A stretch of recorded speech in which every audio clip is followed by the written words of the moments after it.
दक्षिण सोलापूर तालुक्यातील निंबर्गी गावात उच्चशिक्षित तरुणी ऋतुजा बिराजदार यांनी घरबसल्या अनोखा व्यवसाय सुरू केला आहे. वर्क फ्रॉम होम करत शेवग्याच्या पानांपासून मोरिंगा पावडर तयार करून त्या देशभरात विक्री करत आहेत. गेल्या 4 ते 5 महिन्यात हा छोट्याशा व्यवसायाने घोटाळपाळ केली असून आता ऑनलाईन ऑर्डर्समुळे तो देशाच्या कानाकोपऱ्यात पोहोचला आहे. नमस्कार, माझे नाव ऋतुजा राजकुमार बिराजदार. मी निंबर्गी येथून आहे. मी मोरिंगा पावडरची सुरुवात केली. आधी कसं शेवग्याचे झाडं होते आमच्या शेतामध्ये, तर ते शेळीला वगैरे घालत होतो आम्ही. पण जेव्हा युट्यूबवर वगैरे मोरिंगा पावडरचं आम्ही बघितलं, सर्च केलं, रिझल्ट बघितला त्याचा, तसं आम्ही खात होतो पानं त्याचे मोरिंगाचे. मग नंतर म्हणलं की मोरिंगा पावडर करावं. आता आपण स्वतः ऑर्गॅनिक खातोय तर लोकांपर्यंत पण ते ऑर्गॅनिक जायला पाहिजेत, कारण शक्यतो ऑर्गॅनिक आता सध्या भेसळ वगैरे भरपूर चालू आहे. मग त्यामुळे ऑर्गॅनिक पावडर तयार करायचं ठरवलं आम्ही. त्या दिवशी पहिल्यांदा पावडर करून बघितली, 4-5 दिवस स्टेटसला ठेवलं. 4थ्या दिवशी पहिली ऑर्डर आली. मग तेव्हापासून ठरवलं की आपण ऑर्गॅनिक पावडर करून विकायचं.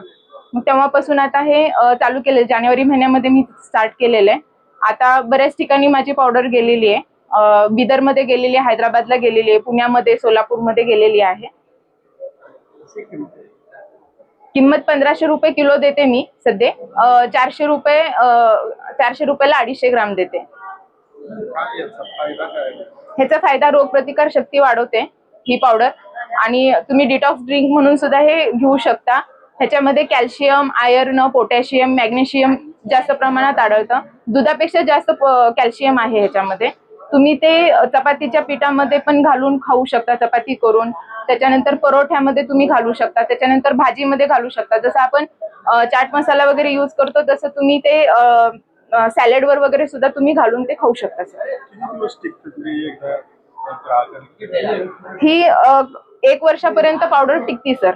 म्हणजे ह्याला मरण नाहीये, पण राहती छान. काचेच्या बरणीमध्ये जर ठेवलं तर सगळ्यात जास्त दिवस टिकते सर ती.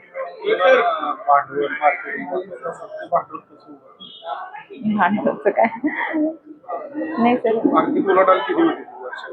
नाही आता स्टार्ट केले सर जानेवारीमध्ये. आता सध्या मार्केटिंग मिळायला पाहिजे मला, कारण ऑर्गॅनिक आहे. जेवढ्या लोकांपर्यंत पोहोचेल तेवढं चांगलं आहे ते. जर होलसेल रेटमध्ये वगैरे घेतलं तर रेट्स कमी होतील होलसेल. शिक्षण माझं IT डिप्लोमा झालंय, हार्डवेअर नेटवर्किंग प्लस CCNA पण झालंय. आता सध्या BCA पण चालू आहे माझं. वर्क फ्रॉम होम जॉब चालू आहे माझा. जॉब करत करत हे चालू आहे.